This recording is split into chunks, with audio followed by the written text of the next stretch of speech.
So instead of forcing Lionel to sit here and listen to my advice, I'll share the advice, inshallah, with everyone. And I usually have 2 to 3 pieces of advice for every new Muslim. The first piece of advice I have is that don't gauge people just on the fact that they are Muslim. Right? There are some Muslims who have good intent and goodwill with you and toward you, and there are some Muslims who have ill intent and ill will toward you. Muslims are people. Muslims are human beings. Some of them are good, and some of them are bad. So just please be aware of that. Don't use that as the sole criteria to judge interactions. Don't go to a mechanic just because he's Muslim, right?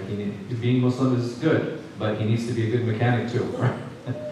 Or don't go to, or just don't get an electrician just because he's Muslim. Make sure that he knows what he's doing. So these are 2 very important things to keep in mind. The second piece of advice I always have for new Muslims is that if you have questions or issues, go to community leaders. Go to community leaders. These are people who have been appointed by the community to deal with these issues and to deal with these questions and these problems. I promise you will have 20 people giving you 40 different opinions. And that's fine, right? Everybody has their own personal experience. Everybody has their own background. But for individual spiritual guidance, I always suggest to new Muslims that they go and they talk to community leaders, because these are people in general that the community trusts. The last piece of advice I usually have is wait 6 months to get married. So a lot of times you will have people will force you and say that, oh, you need to get married. Yes, marriage is important, but I think it's also important for a new Muslim to kind of develop their stride and figure out their pacing as they're becoming Muslim, so that once they can come to terms with that, adding marriage into it, for some people it's fine, they can handle it, but for others it can be very jarring because it's a new experience for them. So again, I usually give this timeline on this. So the first question that we have: are dinosaurs real in Islam?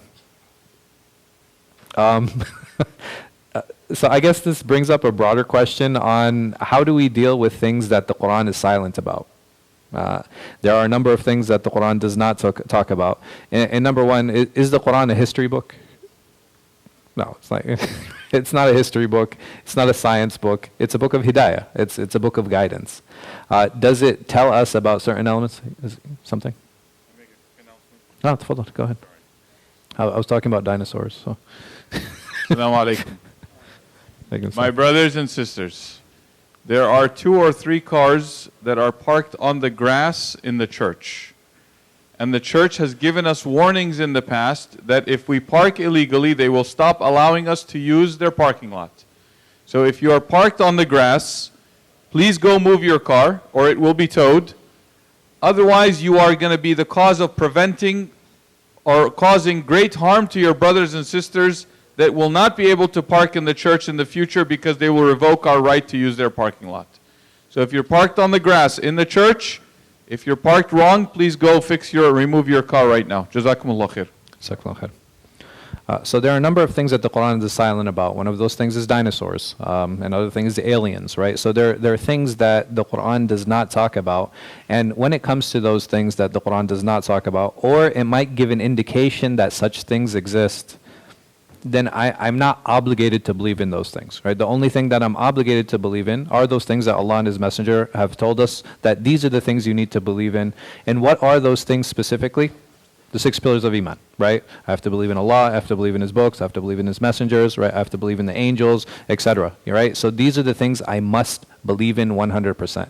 As for other things, then it's up to me and it's my experience. Like, what am I reading? What information am I looking at? How valid is this information? Things like people might say, okay, well, what about aliens? Allah subhanahu wa ta'ala, He talks about creating and having multiple creation, right? So are there creation that we're not aware of? Absolutely, right? And I have no issue with that. Some people might say, okay, well, there are, and some people might say that they're not. You know what? Allah's not going to hold me accountable on whether I believe in aliens or not, or whether I believe in dinosaurs or not. And again, this is all going to be your individual study. And this is something that's really important. I think it's important for us to explore. I think it's important for us to be curious. I think it's important for us to ask questions. And I think it's important for each and every one of us to research. If we look into things and we determine that, hey, this is something that is an important part of human history and human development, or even our own history, right? There are a lot of events that have happened in the past. How do we know those events happened? I have no problem with questioning. I have no problem with research. I think that's something that's really important. But as far as religiously, right, as far as religion is concerned, those things that we must believe in and I have to believe in, Allah and His Messenger have already laid out. Everything else, that's all historical data, and it's up to me on how I want to filter it and how I want to deal with it. تفضل أستاذ. It's okay to pray Salat after Pray- maybe like why you make this whole you remember that it's Mhm. forgot Salat then Mhm.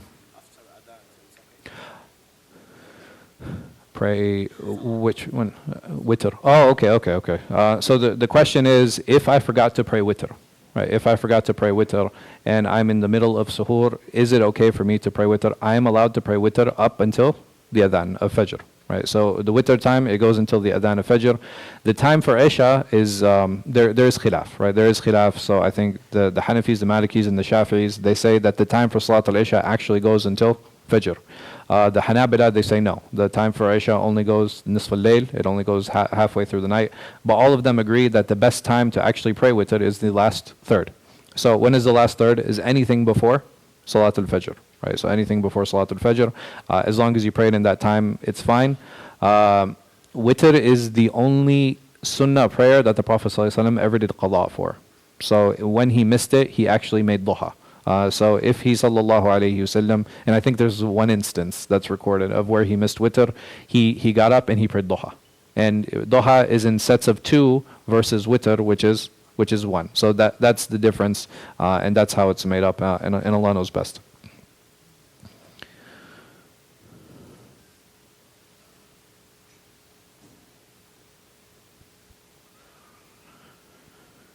Are men allowed to wear necklaces? If so, what type, and are pearl necklaces okay for men?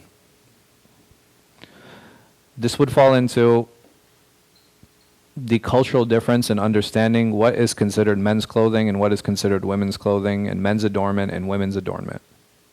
So the question is then, are necklaces something that are unique to women? And there might be arguments like, okay, yes, necklaces are unique to women, but are jeans unique to men? Right? There are some types of clothing and there are some articles of clothing, for example, sweatshirts. Sweatshirts are something that are shared between men and women. Jeans are something that are shared between men and women. Rings are something that are shared between men and women. Bracelets are things that are shared between men and women. Is there a specific type that might be considered for men only? And is there a specific type that might be considered for women only? Yes, right? And there are some people who will argue like, no, this is an exclusive female thing, right? This is an exclusively female thing. I looked up statistics for piercings, for example. So like a nose ring is like 90% women get that. And I can argue for a nose ring saying that, okay, this is something that women do. Right? This is mostly a woman's way of beautifying, and that she takes a nose ring, and I would not see it permissible for a man to do that. Why? Because this is something, again, culturally that's predominantly for women. But things like necklaces, these are things that are shared. The types of necklaces, that's where we're going to start having differences. And it's very clear if we go into any jewelry store, they have a men's section and they have a women's section. Is it something that I personally prefer? Not really. I'm not a big jewelry guy, as you guys can see. But even, you know what else is considered jewelry? Watches, right? Watches are considered a type of jewelry. So I'm not here to say that, okay, men can't wear jewelry. It really depends on the culture. If it's something that's causing friction in the home, right? If your parents don't want you to wear jewelry, or if you have it, listen to your parents. And there's no harm in it. Because it's not something that is really a religious obligation. And sometimes we create these barriers and sometimes we create these fights. And I think it's very important for us as parents and as children to kind of minimize the friction because we already face so many challenges, and Allah knows best.